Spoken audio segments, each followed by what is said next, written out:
বর্তমানে গোটা পশ্চিমবঙ্গের শ্রেষ্ঠ মন্দিরগুলির তালিকায় রয়েছে এই পৈলানের স্বামীনারায়ণ মন্দিরটি।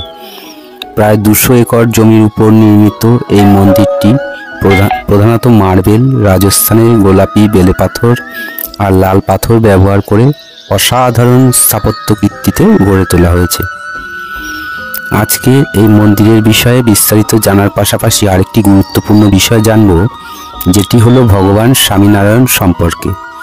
কে এই স্বামীনারায়ণ, যার নামে এত সুন্দর এবং এত সুবৃহৎ মন্দির, এবং বর্তমানে গোটা বিশ্বে এই স্বামীনারায়ণের মন্দিরের সংখ্যা 1000-এরও বেশি। শুধুমাত্র স্বামীনারায়ণ মন্দিরেই নয়, হিন্দুদের প্রায় সকল বিখ্যাত মন্দির, সেই মন্দির সৃষ্টির ইতিহাস, বিগ্রহ প্রতিষ্ঠার ইতিহাস ইত্যাদি বিষয়ে নিয়মিত তথ্য পেতে চ্যানেলটি সাবস্ক্রাইব করে পাশে থাকা বেল আইকনটি প্রেস করবেন এবং সেই সাথে ভিডিওটি লাইক, কমেন্ট ও শেয়ার করতেও ভুলবেন না। এবার ভগবান স্বামীনারায়ণ সম্পর্কে প্রথমে কয়েকটি গুরুত্বপূর্ণ কথা আলোচনা করা যাক।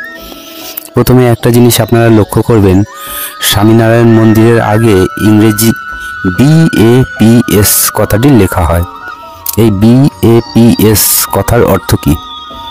এই সংক্ষিপ্ত রূপটি আসলে বোচাসনবাসী অক্ষর পুরুষোত্তম স্বামীনারায়ণ সংস্থাকে সংক্ষেপে বলা হয়। এবার বলি, ভগবান স্বামীনারায়ণ ছিলেন আসলে একজন মহাযোগী, মহান তপস্বী, যিনি 1781 সালের 3রা এপ্রিল উত্তরপ্রদেশের ছাপাইয়াতে জন্মগ্রহণ করেছিলেন। ইনি 11 বছর বয়সে নীলকান্ত বর্ণী নামটি গ্রহণ করে তীর্থযাত্রায় বেরিয়েছিলেন এবং এই যাত্রার 9 বছর 11 মাস পরে তিনি 1799 সালে গুজরাট রাজ্যে বসতি স্থাপন করেছিলেন।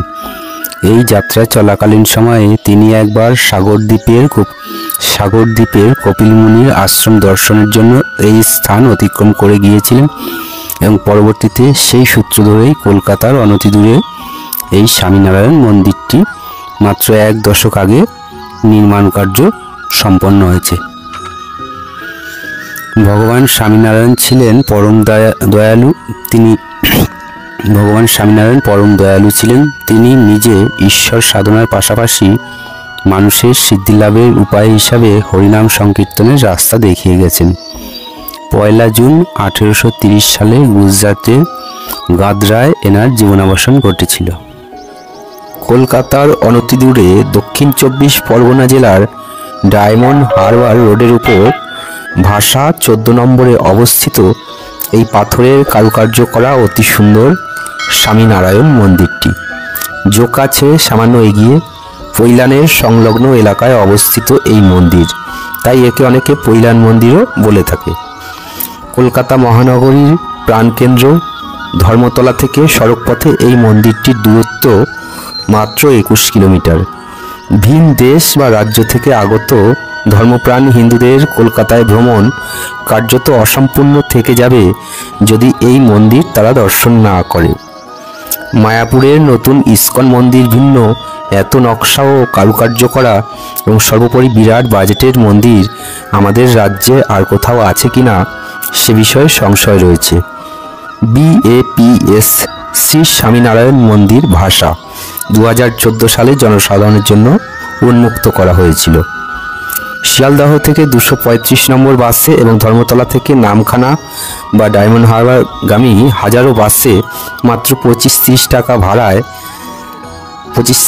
টাকা ভাড়ার বিনিময়ে ঘন্টা দেড়েকের মধ্যে পৌঁছে যাওয়া যায় এই মন্দিরের প্রধান প্রবেশদ্বারে।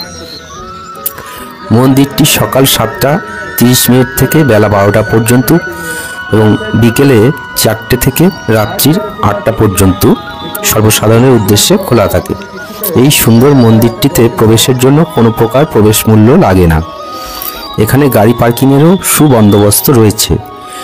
এই মন্দিরের প্রবেশের মুখে রয়েছে স্বেচ্ছায় গোমাতার উদ্দেশ্যে দান করার কাউন্টার। আপনারা মন চাইলে সেখানে কিছু অর্থ সাহায্য করতে পারেন। মন্দিরের বাইরের বিভিন্ন দৃশ্য এতক্ষণ আপনারা স্ক্রিনে দেখছিলেন। এবার মূল মন্দিরের ভিতরে কোনো প্রকার ক্যামেরা বা মোবাইল অ্যালাউ নেই, তাই সেই ভাষায় অব্যক্ত অপরূপ সুন্দর কাহিনী মুখে বলে কিছুটা বোঝানোর চেষ্টা করব। মন্দিরটি দ্বিতল বিশিষ্ট। প্রথমে ওপরতলায় গিয়ে মন্দিরের বিগ্রহ সকল, মন্দিরের মার্বেল পাথরের চোখ ধাঁধানো নকশা, আলোকসজ্জা ইত্যাদি অবলোকন করতে হয়। এই উপরিতলে যে সকল দেবতারা পূজিত হন এনারা হলেন শ্রী শ্রী রাধাকৃষ্ণ যুগল, সেই সাথে পৃথক পৃথকভাবে রয়েছে শিব পার্বতী, শ্রীরাম সীতা যুগল এবং সেই সাথে ভগবান গণেশ ও হনুমানজিও পূজিত হন।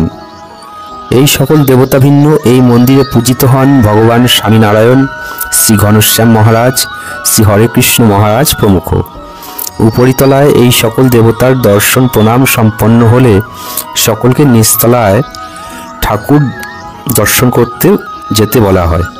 নিচতলায় বিশালাকার হলঘরের মধ্যে কাচের কক্ষে ভগবান স্বামীনারায়ণের বিগ্রহ রয়েছে। এই বিগ্রহকে অভিষেক করার ব্যবস্থাও রয়েছে।